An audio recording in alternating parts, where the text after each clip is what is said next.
Welcome to the fourth episode in my introduction to R series. In the last episode, we took a whole bunch of functions and put them together to make a super grotesque plot. And in this episode, we are going to nest functions together like little Russian nesting dolls of boredom to make an even uglier plot. We're going to learn how to make a scatter plot using the plot function. Take a whole bunch of things and shove them together using the C function or the collection function. We're going to use xlim and ylim to change the zoom essentially on our plot. We're going to get really confusing with parentheses is actually what we're going to do in this episode. So many parentheses, so many problems, but it'll be worth it for how extremely overcomplicated and ugly the plot is at the end. I am filming this again out in Wenatchee National Forest because apparently I go nowhere else. And today we're actually going to hear pika in the background because that's what that little pile is. That's not a pika. I mean, they're like a little weird rabbit thing that has no ears and they're probably going to go extinct soon because of climate change because they can only live at high elevation. But what that is a pika pile. They make these massive piles of plants that they eat over the winter. To start with, we are still working with the iris dataset, which is a standard dataset that lurks in the cobwebbed rafters of the R software and is easy to coax out and entrap simply by binding it with a name using the equal sign. So a basic plot is a little bit more complicated than a histogram because it has both an X and a Y axis. You're going to use petal.length as your X axis and petal.width as your Y axis. You put that into the plot function. Remember to separate out all of your arguments with a comma, and ta-da! Wow, spotty. But just like histograms, you can customize it by changing a lot of different things using different arguments. You can use the COL argument, for example, to change the color. You can use the xlab, the ylab, and the main arguments. But the plot function does have a couple of arguments that are unique to it that don't work with the histogram because it has dots, right? Because it has two different axes. So why don't you try out some of these different arguments, play around with them, and see if you can figure out what they do. Just plug them into your plot function, but make sure they separate them out with commas. I bet you can see it now because PCH changes the shape of the dot, but CEX changes the size of the dot. But let's say we don't really want to look at our whole plot here. What if we just wanted to zoom in on a subsection? There are arguments that do that. They're called the xlim and the ylim arguments because you have to set how far you want to zoom on the x-axis and how far you want to zoom on the y. But there is a little bit of a problem here because they take two arguments, right? Because your x-axis currently goes from 0 all the way over to whatever the maximum of the petal length is, and your y-axis does the same. So you actually have to give it two different answers for each of these arguments. And we haven't talked about how to do that yet. So you can try and just separate them out by commas like this, but you're going to get an error because what R is trying to tell you is that it doesn't know what argument 2.5 is. It's never heard of an argument 2.5. It knows PCH, CEX, all sorts of dumb series of letters. It doesn't really like numbers for arguments. Which means that we need a way to package a group of numbers together so that R understands that an argument has multiple answers, and that already exists in R. It's the C function, or the collection function.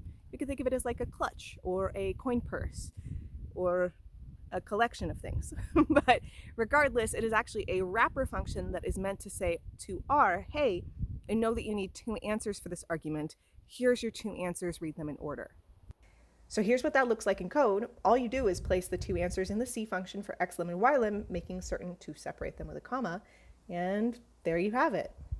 What you just made is your first set of nesting functions, or functions within a function. The C function is very commonly used like this to help other functions understand that an argument has two or more numbers or items associated with it. One pitfall of nesting functions is that you must have the right number and order of parentheses because R completely loses its mind if you don't, and it gives you all sorts of weird error messages. Knowing that you do get a lot of error messages once you start doing nesting functions because you have a lot of parentheses you have to keep track of, it's probably a good idea to look at those error messages and to simulate them so that you know what you're running across when you accidentally do it on your own. First, let's take this code and add a parentheses to the end. The last one isn't needed, and so R throws a big old fit about it. Now, if you delete the two here in the middle, R keeps reading and thinks that ylim is now an answer to the xlim argument and gets very upset about that. Finally, don't forget that if you just don't have enough parentheses at the end, you get the blue plus sign of doom breeding endlessly in your console. Click inside the console and press escape to kill all of them. So you can nest a lot of different functions together. It's not just the C function, it's just that the C function is really convenient. Like, for example, let's take a look at what our plot would look like if we had like the mean displayed for the x-axis or the y-axis.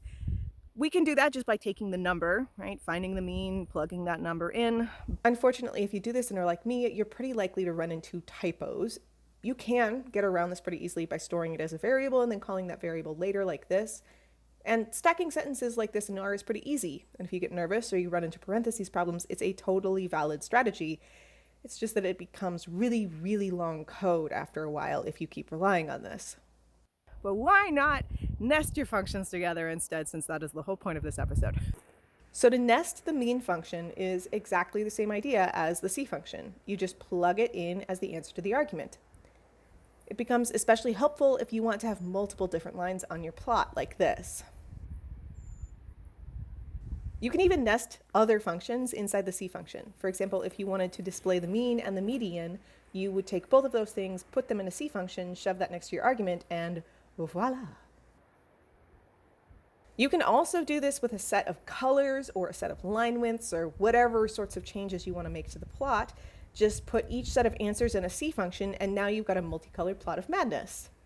While this example is arbitrarily overcomplicated, there are times where understanding how to nest functions like this is super, super helpful. So it's good practice with lining up your parentheses count now.